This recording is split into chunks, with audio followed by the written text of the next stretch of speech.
What's up, guys? Brandon here from Nerd Alert. I'm with Jimmy. And I'm with James. Sup?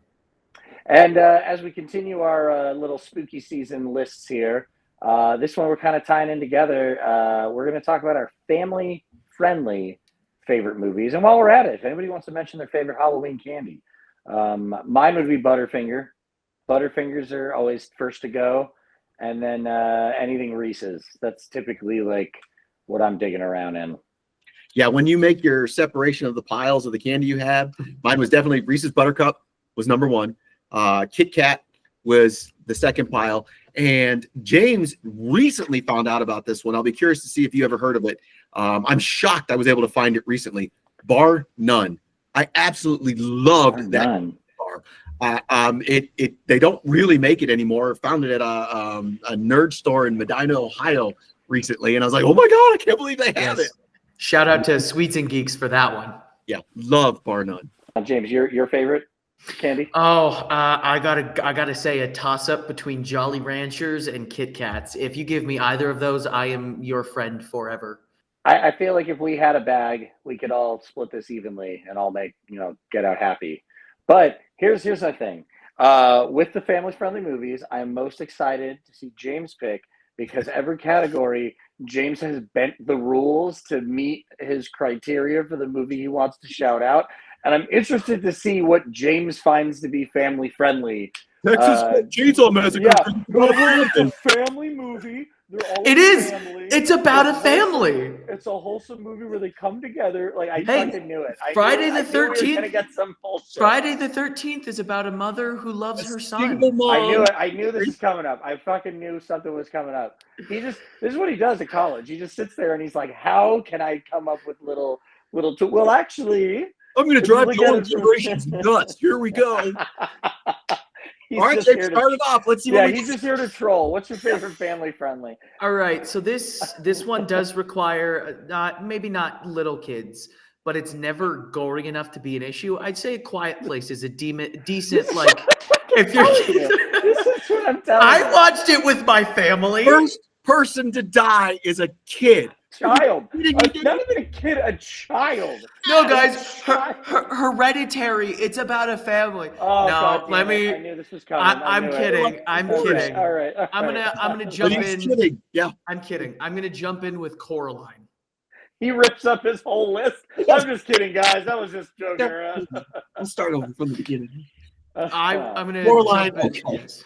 I'm gonna jump in with Coraline because Coraline is such a brilliant kids horror film. You don't expect it to be as scary as it is, and then she's like, "We're gonna sew these buttons in your eyes." You're like, "What the fuck? Oh, what the hell?" And then you get like the other mother is like this creepy spider thing, and the dad is a pumpkin, and it's like, "Oh, why is this in a kids movie?" And it never gets scary enough that you're like, ugh, but it does catch you off guard for what is a kids film. Absolutely right. I think that is a very solid assessment. Where as a parent, you can watch with your kids, because there's some movies out there as a parent where you're like, I gotta watch this thing. Ugh. But that one, yes, I agree. It's definitely good and entertaining, and you can watch it with your kids at a certain age. You don't want to. Well, I don't know, dude. James is coming up with his own kind of topics here, so I feel like you had to at least got to watch some better movies. You're like, look, James says it's for children. Yeah. Well, hey, kids. My litmus test was Allison, my wife, and if she hates horror films, so it was a lot of no, not happening. Now, granted, as he was an uber baby, I did watch some inappropriate things with him as I was staying up late at night, bottle feeding and stuff like that. Devil's Rejects, anyone? I got in trouble. Yeah. But hey, let's be fair. Mommy did accidentally watch Revenge of the Sith with me when I was 5, so yeah, Hannigan got barbecued. Like, oh my God, I forgot about that. I'm like, I didn't do that. That's not on me. How do you forget about that? That's like the whole crux of the movie. I don't know. Sometimes you're just like, oh yeah, I forgot that happens in this. That's crazy. My bad. What's yours, Brad? What's your first one? My first family-friendly one. There's a theme here going on with my picks, I'm realizing. But Frankenweenie. Yeah. Tim Burton.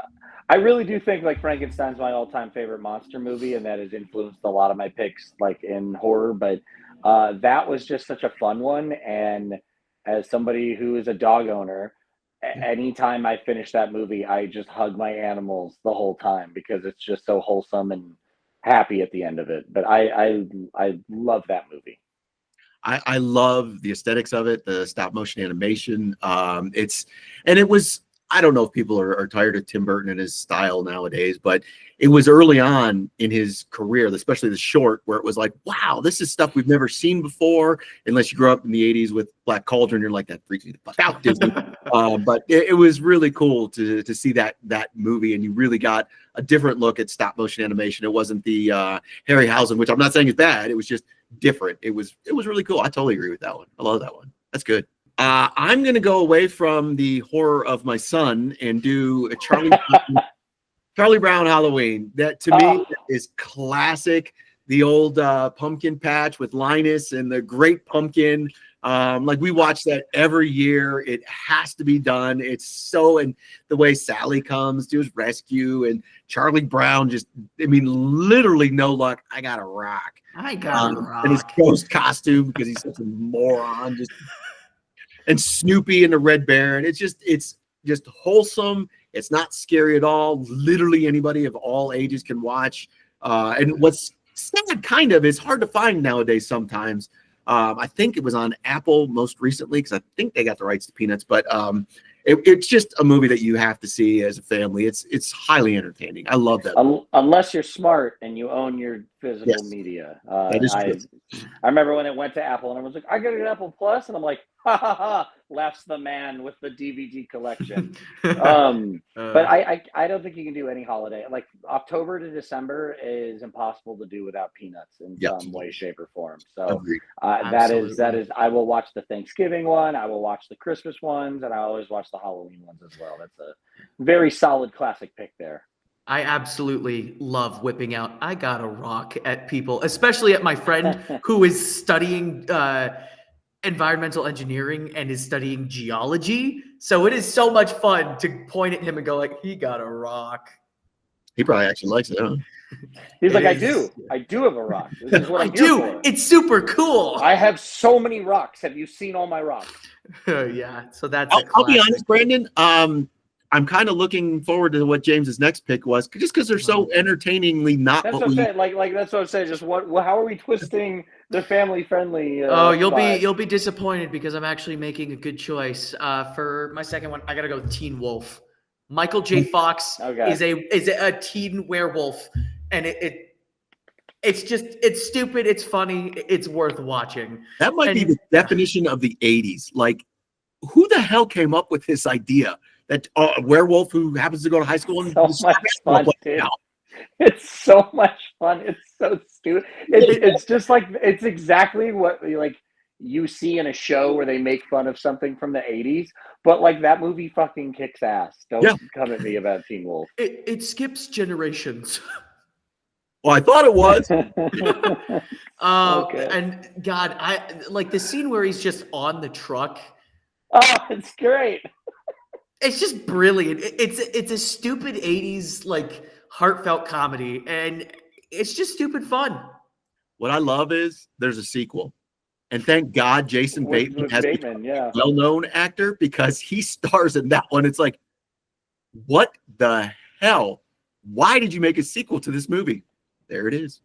That's the thing. Like, it was good enough on its own. You didn't have to do like another version of it. But I think one of my favorite parts about it is like when that came out around the time of like these other horror movies with werewolves, and like you had Thriller and you had American Werewolf in London, and then it's like he reveals to his high school that he's a werewolf, and everybody's like, this kid's fucking cool now, dude. This guy fucking rules. I was going to say, if you as a high schooler revealed you were a werewolf to other high schoolers, they wouldn't like try to kill you. They'd be like, that's fucking sick.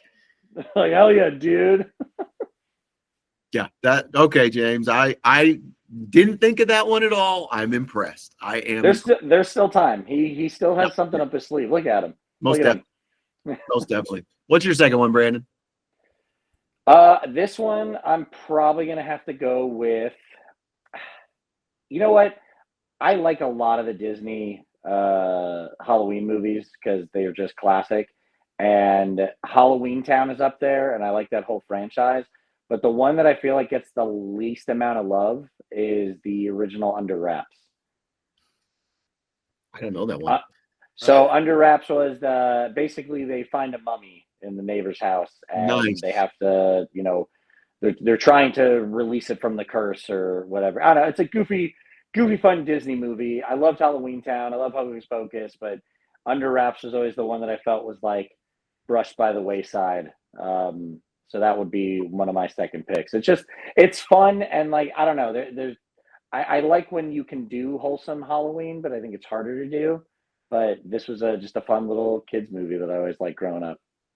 That's cool. I recently saw a segment of Halloween Town. I was not familiar. My kiddos they missed that era, so to speak. And I did not know Debbie Reynolds was in it. I'm like, oh my God, Princess Leia's mom in this? I got to watch it. So at some point I'll check it out. But yeah, I'll have to watch Under Wraps too. I love the double entendre, Under Wraps. Let's keep it a secret. Under Mommy. Wraps. Nice.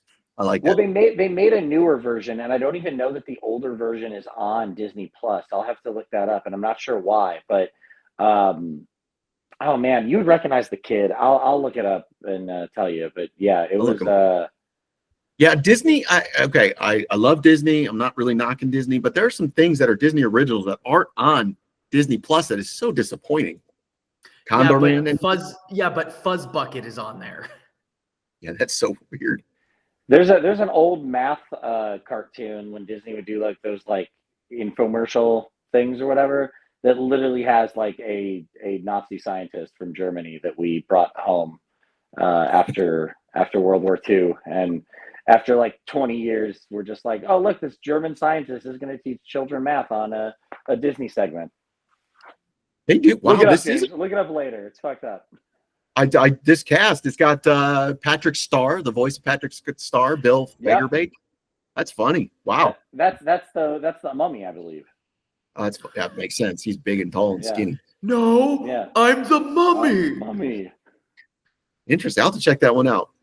So similar to Brandon, mine is a Netflix original. It's relatively new. It is not necessarily for all family members. Is a little off color, but Hubie Halloween. It's just fuck yeah, dude! I love it's Hubie just Halloween. entertaining movie with Adam Sandler. He's playing one of his goofy characters, and I'm not an Adam Sandler fan across the board. Like there are some movies like, Jesus, that's horrible. This one I really enjoy. It's a lot of fun. It's one of those ones that caught me off guard, and I love how it's a coming together again with I forgot her name from Happy Gilmore.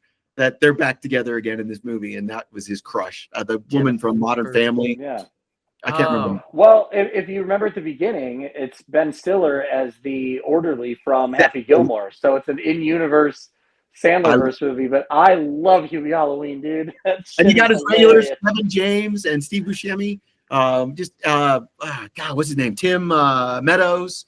I can't remember all the. There's so many people in that movie.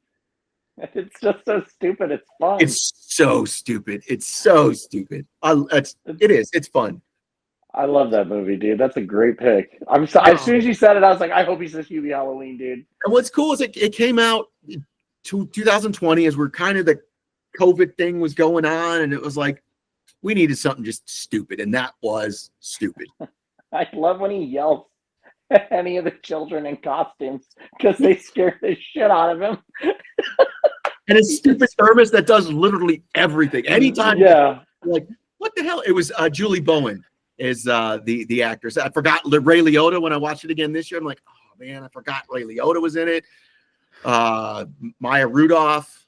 I won't say the normal person who's in there because he's uber Republican. I'm not happy with him right now. Kenan Thompson, George Wallace, Michael Chiklis was another one. I was like, what? Shaquille O'Neal. Of Dude, course, it's fun. Families in it. It's just it's Noah Schnapp from Stranger Things. It's got a ton of people. It's a fun movie. Yeah, Hubie Halloween. I'm not an Adam Sandler guy, but when he does a movie right, I thoroughly enjoy it, and that's a good one. And I will say, I'm disappointed in you two this far because I have like 5 honorable mentions of great movies neither of you have brought up. That And bears so this category. you're getting no, they fit very well. I'm going to prove you No, wrong. I'm interested. I'm interested. Yeah. Throw What's one of them your out right best now. one? Yeah. Oh, one of my honorable mentions, Scooby-Doo, the live action. Yeah, I can see I that. mean, I'm a much bigger Scooby Doo fan than I ever realized until it was available on streaming, and I'm like, I've watched almost every Scooby Doo show, which I And it's didn't realize. it's interesting because they've done several reboots, and several of the reboots, and just the animated stuff themselves, are really good. Really good. Yeah, like even Scoob, the last animated version that came out that I'm aware of, I was shocked at how good that was.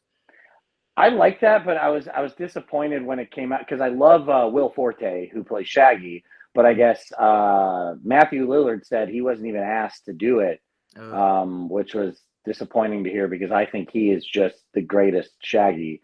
But yeah, Scoob was still a fun movie. But I mean, what's new, Scooby Doo? All the team up shows. How he did one with Batman and did one with all these old celebrities. Like, Yeah. you have the Harlem Globetrotters, but Scooby Doo has remained consistent throughout my life, and that's a good. Okay, damn, James, I have to give James credit. Totally redeemed yourself. Oh, I'll redeem myself more. For my actual number 3 mention, you guys were probably saving this one, Nightmare Before Christmas.